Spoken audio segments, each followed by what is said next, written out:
Welcome back to Monday Musings, a casual conversation about culture and theology. I'm Justin Ely. I'm Daniel Chen. We're a couple guys talking about some stuff. You didn't think we could do a consistent every other week now, you know? After we were gone for years and years, you wondered if we'd ever come back. But we're back. And today is going to be just a kind of casual interview with Daniel about mission trips. So we have to be slightly cryptic in our language because of kind of the sensitive nature of where this partnership is. So we're just going to be referring to it as North Africa, just a general region for that reason. But you went on your first international mission trip a few weeks ago. I did. Yeah, I went to North Africa a few weeks ago and never been on a international mission trip before. I actually haven't been on a ton of mission trips in general. It just wasn't a thing that the church I grew up going to really did. Mm-hmm. And then, you know, kind of church hopped around a little bit in college and all that stuff. And but it was you were very campus outreach focused, yeah, which would do Summer Beach Project. Yeah, and I mean, maybe you could call that a mission trip. I don't know. And I tell you what, I just count it. So we. Yeah, that one counts as a mission trip. Could count. Campus Outreach also does an international mission trips too, called CCP, Cross Cultural Project. Sure. And I purposely never went on one because, you know, as someone who is like a non-white American here, you'd think oh man, Daniel loves going to other countries and stuff. And funny enough, I've actually been to a lot more countries than most people probably have gone. I've been all over Europe, been to Canada and Mexico, which are just kind of part of the U.S. anyways, depending on who you talk to. Whoa. I'm just kidding. Yeah. If there's any Canadians and Mexicans, I don't apologize. But I've been to, you know, Asia and all these places. I'm just really not a traveler. Sure. And I feel so bad because there's some people that are like, I would love to travel the world. And I'm like, I would love for you to have had my experiences. I'm grateful for them. I'm grateful to have seen other countries and stuff. But if I'm being honest, I love the suburbs of Atlanta and I love America and I love how big the cars are. I love how big the roads are. I love my Walmarts and Kroger's and Costco's. I was going to say, you got to make sure the Costco's and Tex-Mex restaurants. I just love it. Yeah. I love being here. Yeah. And so that doesn't mean I think lesser of other countries and cultures. I just like where I am. Sure. And so I'm like a momentum guy. And I'm here. My momentum is here. I mean, it takes a lot to kind of get that ball rolling again for me to go somewhere else, you know? So for our listeners, since we're audio only and don't have the technological competence to run video for this podcast, you may be wondering, is Daniel draped in an American flag right now? And the answer is no, he's not. But in his heart, he is. I am. Why don't you tell us a little bit, an overview of what you did on the ground in North Africa? Yeah, so the best way I could put it is our mission partners are the hands where they are, right? They're the hands and feet. They're there. And us as the partners, we're the arm. We're helping them send them there. We're helping them be there. And a lot of it was learning what it was like to be a good arm. Not just for a week. Yeah. But for all through the year, for when they come back to the States. I think there's some mission trips where you're the hand for a week. So Sure. For example, there's some mission trips you go and you build a house or you run a VBS or you help the church in a certain way. A lot of what we did was we just kind of lived the life of a week in their shoes. Sure. Spent a lot of time with their families, spent a lot of time in the community. We got to get to the local barber and I got the North African fade, as they call it. Actually, yeah. Is that really what they call it? Okay, yeah. No, but they all got fades. I had got my haircut right before we went because, I just needed a haircut, and so, but I got a face mask done. But it was super funny. I haven't told you this story. This guy's shop was being renovated, he was renovating it and didn't have electricity or anything. So we went to this other place And I took off my glasses to get this face mask. And he's like, I don't speak the language. And he was like, follow me. And so I just follow him outside. I don't have my glasses on. He turns a corner. I have no idea. I can't see him. Yes. I don't know where he went. It's like dark outside. I'm in another country. I'm I don't gonna die. know. Yeah. I don't know the language. And luckily, he just like followed me. I followed him into this dark room with no electricity. He washed my face off. I was like, you know what? I'm just getting the full experience here. Don't ask questions. And, we got to meet locals. We got to eat the food. We got to see what they did week to week. I got to preach at our partner's church. But it was just really cool to see how respected our partners were. Yeah. In their local community. Yep. They're the only ones that are like internationals in their community. It's pretty poor area of town. Only locals live there. And yet they love, like the locals love them. I was astounded. Yep. And they help teach English as kind of a way to serve the community. Yeah. Sorry, I didn't know what I was about to say. Yeah. How secretive can we be? Yeah. They take, and that's how they met a lot of these people. But we ate locally. These people who take the classes work in the restaurants nearby and all that stuff. And it's both a culture and a country that, man, trying to tell someone the good news about the gospel is not like, hey, you're gonna knock on someone's door and then they're gonna start coming to your church. It's not like that. Yep. And it can be like, wow, like, why aren't you just sharing the gospel all the time with all these people? And it's like, you can't. It's not like that. Culturally, it's not like that. It just doesn't work that way. Yeah. And the way you have to do it is gain the respect, especially in, more in like Middle Eastern, North African culture. It's honor shame. And I say Eastern because Asian countries are like that too. There's nuances.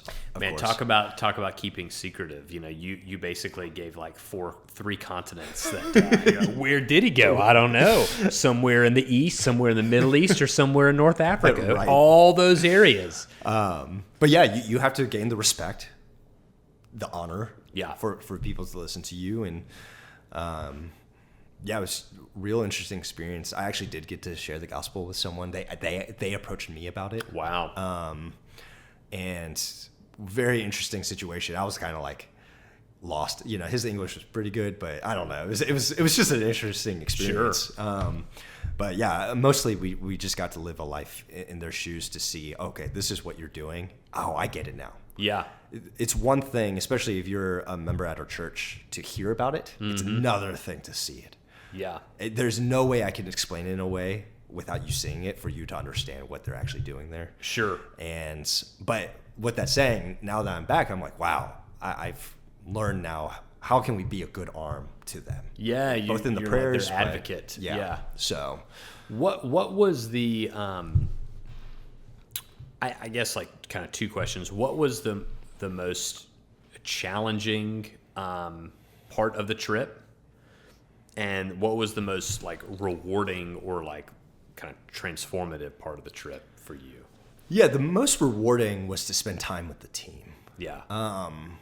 And even going to the church, like, it's funny, our team was like, oh, this just kind of feels like our church. Sure. And it was like, okay, like we're literally thousands and thousands and thousands of miles from home, and yet God is being worshipped in the same way here. Yeah. Same God. Yep. And same God, same mission, same worship. It's easy to get stuck in your bubble of where you are. Yep. And I'm talking about myself. Like, sure. It's easy for me to forget there's other things that, besides my local Tex-Mex restaurant, right. You know what I mean? Or my neighbors or whatever Yeah. it is. And it was like, wow, what a big God we serve. And it's not like we're all over the country worshiping a different God. Yep. It's the same God. Yeah. It is the God of the Bible, the Yeah. God of the universe. That was the best. The most challenging part, I'm not used to traveling. It was Sure. the travel. And then also, I used to have an iron stomach in college, and I do not now. And the local food was good, but there was this one dish that, man, it just messed me up. It wrecked me for like 3 days. And the place we were, I would say, has a distinct smell. And you've been, I don't know if you know what I'm talking about. And it was fine when I got there, but when I was not feeling good, Wears on you. it wears on you. Yeah. And so I would say that was probably the most challenging thing, was the travel, the being out of what is normal, and then your body adjusting to those things. Yeah. I would say. Yeah, that's fair. What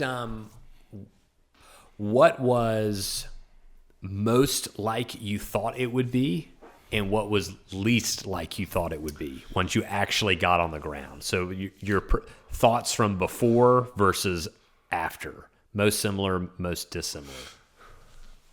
Just in terms of like Anything. Like expectation versus reality, you know. I will say this, and this is not a cop-out answer. I'm really like a live in the moment kind of person. Yeah. And so I didn't have a lot of expectations going in. Yeah.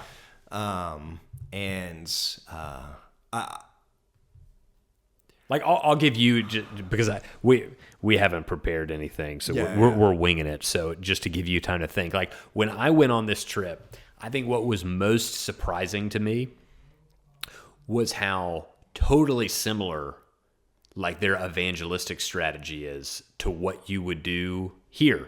Interesting. Like the application of it is different. Like we wouldn't do what they did, but essentially they figured out what's a need in the community that could gather people and be a platform for us. Yeah. That builds relationships, that leads to gospel conversations. Yeah. And I'm like, oh, you're halfway across the world. This is not a fundamentally different strategy than any campus minister or just evangelistically minded person would have in the suburbs of Atlanta. Yeah. Strategy almost exactly the same. Yeah. Application pretty different. Very different. Yeah. I guess along with that, just how like really spending time with their team there, I was like, oh, I'd be friends with you. Sure. Like I would work with you guys. Yeah. Like if we, if you came here, I don't think I could live over there. I'm just not built for it. But I probably that, like to your point, like, wow, like with the team in particular, I think I was just like, wow, we are so similar. Yeah. We're like-minded. Yep. The most different, I don't know if it's the most different, but the thing I was not prepared for most, but was like so enjoyable to me was the driving. The driving? Yeah. Okay. It is hilarious. There's like there's both no rules and everyone follows the same rules. Everyone follows the non-rules. Yes. So it's like, it's literally all chaos, but everyone embraces the chaos. And so in a sense, it's no chaos. Yep, like, I know what you mean. Like, if someone cuts you off here, you might have like a 10-car pileup. Sure. Not there. Like, right. It's just part of it. Like, crossing the street, driving, like everyone knows, like, you don't stop for anything. No one stops for anything. You just slow down. Everyone always is knowing, like, I said, this is how I imagine when AI drives. So like when AI drives, like no cars ever have to stop because they all talk to each other. Right. So they all can like, you don't need stoplights. Yeah. You can just keep going and That's never crazy. hit each other. And that's kind of how it is there. I was like, this is kind of like how AI would drive. And it was like, it's the thing I probably took most videos of because I was like, how do you explain this to people? Right. This is amazing. Yeah. And like, I don't know, it was like joyful laughter, like riding in the car, just watching it the whole time. It was just, I didn't expect that at all. That's hilarious. That's funny. What advice would you give for, the person that's never gone on an international trip that might be thinking, I don't know, that I'm kind of like Daniel. I like my suburbs. I like my Tex-Mex. Not sure I want to do that. What would be your thoughts? I would say it's good to get out of your bubble, like I said. Yeah. It's good to do something where you have to trust God. I think there's just like, I had some fears in terms of just the traveling and being in a different country and being out of my comfort zone. I it just reminded me I like being in my comfort zone. Yeah. And to be willing to get out of it. I would also say, but don't go if you're not going to be a good teammate. If you're not going to be flexible. Sure. If you're not going to actually trust God. Yeah. If you're going to have a bad attitude. Yep. Don't go. Sure. Work on that with the Lord before you go. I think for me in particular, I wasn't if I'm being honest, the most excited to go because once again, I like where I live. Sure. Going to different country, it's not mainly anywhere unless it's like an extravagant vacation, which I don't really go on. I'm not excited to leave the state of Georgia. I'm just really not. Right. And, but I've been in enough uncomfortable situations as my time in ministry that I really wanted to be a good teammate, to trust the Lord, to be a blessing to the team, to be a good teammate to the team, our team that went, to be a good teammate to our partners. I wanted to have a good attitude and, in a sense, bear the fruit of the Spirit while I was there. Yeah. Those are all conscious things I thought about. That's good. I had friends, are you excited to go? I'm like, no. And they take it as hey, make sure you have a good attitude. But I'm like, no, you don't understand. I've had to do so many things I wasn't excited about. And I've had to be corrected a lot in my life and to wrestle with God and to just grow in my own maturity. I would think, hopefully, as a pastor, I'm at least kind of spiritually mature, semi-mature, to be able to do those things. And so I would say a little different for someone who isn't a pastor, maybe a new believer. Maybe you've been a believer a long time, but you just haven't been challenged in this way. Sure. I would say, one,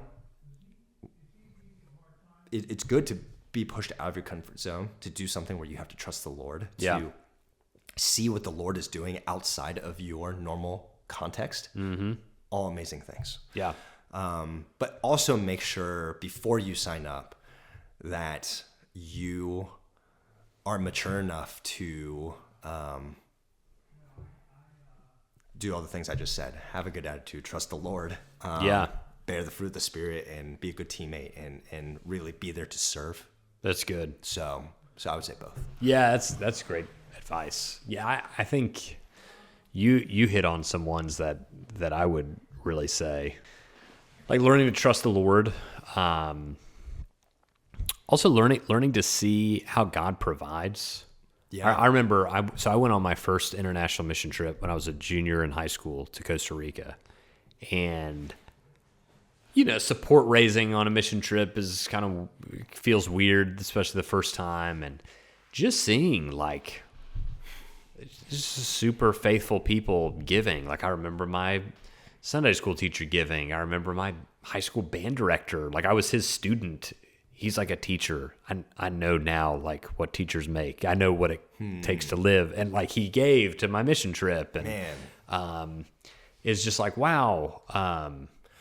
It's funny. That was very impactful to me. It's you can't build your faith without having faith, right? Right. It's the stepping out in faith allows you to put yourself in a position for God to show up in a way that, actually opens your eyes. Yes. And seeing that is incredible. Yeah, we're in the middle of this massive journey as a congregation called the Jeremiah 29 campaign, and for me, the roots of being able to step out on a $9 million capital campaign for our church probably goes back to junior year of high school, being willing to step out on a $1,200 trip to Costa Rica and watching how God, that number to me I was like, I don't know how I'm going to raise this. This is crazy. Yeah. And seeing how he provided was enormous. And so I'd say mission trip's a great opportunity to watch the Lord's provision.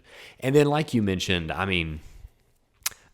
again, I remember being in Costa Rica in the church.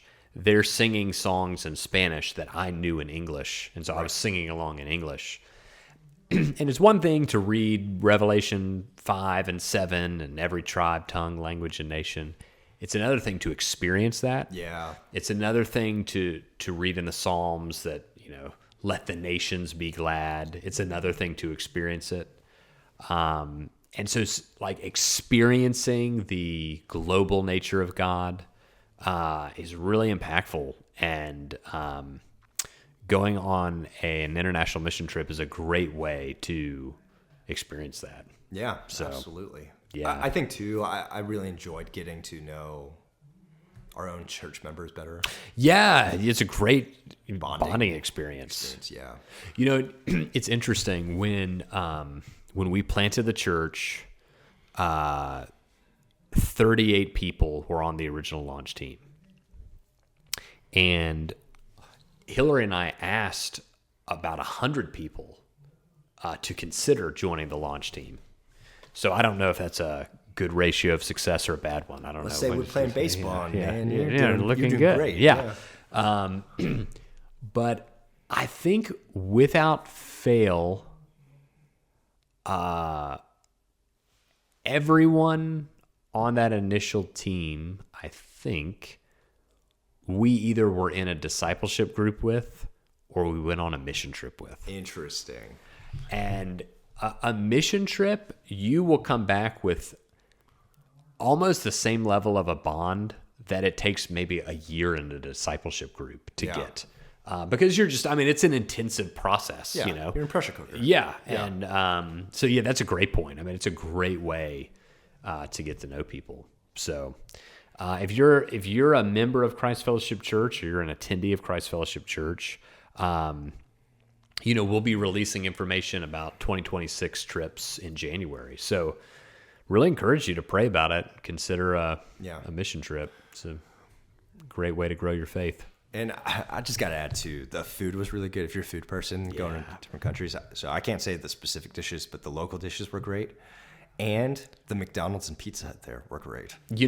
Sometimes I remember Hillary and I, we went to Italy years and years ago, and we did Rome, Florence, and Venice. And we're in Florence was about mid-trip, and we're like, if I eat another pasta, I'm going to throw up. And there was a Hard Rock Cafe Florence. We went in and ordered a burger and fries. You're like, yes. It was not the same as an American burger and fries, but it was wonderful. Yeah. Sometimes you just need pizza or a burger and fries, so it's good stuff. And we would normally do our restaurant of the month segment here, but it's December, and so it's time to think about our restaurant of the year. And let's be honest, it's our annual restaurant of the year. And it is Asian Kitchen. Asian Kitchen. Now you might ask, why? Why are we giving to Asian Kitchen again? It's just because they are the best. Because they deserve it. And they deserve it. And so if you want to be Restaurant of the Year, be more deserving. I have written a haiku for why Asian Kitchen is the best restaurant. One, you get to, Jenny is just a wonderful person. Yes. Lovely person, sister in Christ, who loves the Lord, and it's great to support our brothers and sisters in Christ. Two, but this is not a bless their heart moment. This is not the guy that tries out for the worship team in the small church that is musically terrible, but everyone's like, but his heart is so great. That's not what we're talking about here. We're talking about great heart and great food. Yeah.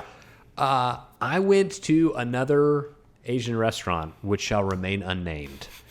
But what did we used to do on the podcast? We would not cancel, but like demote people or something.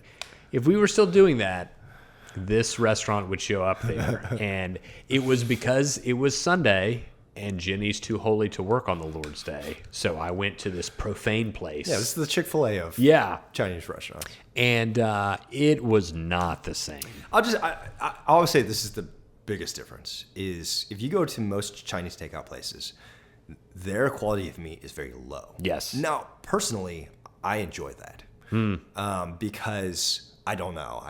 That's what I'm used to in a lot of ways. Asian Kitchen's meat is all so high quality. Yeah.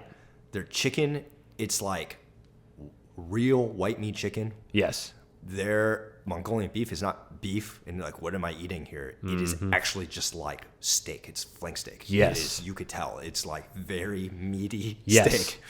The shrimp, everything. It's just very, very high ingredient, like quality ingredients done very well. Yep. And then just as people, they're the best. They're the and best. So if you would do us a favor, if you live around here and you're listening, go there, eat. Do not tell them we sent you or you are part of our church. Yep. And just go pay for your meal and leave a big tip for them. Pay for your meal. Wait to pray till you're in your car on your way home, or pray in your car before you get there. Because if you do, you never know what they might do. Yeah. It's they're fantastic. Yeah. Wonderful restaurant of the year, Asian Kitchen. So thanks for joining us for Monday Musings. We'll talk to you again in a couple weeks.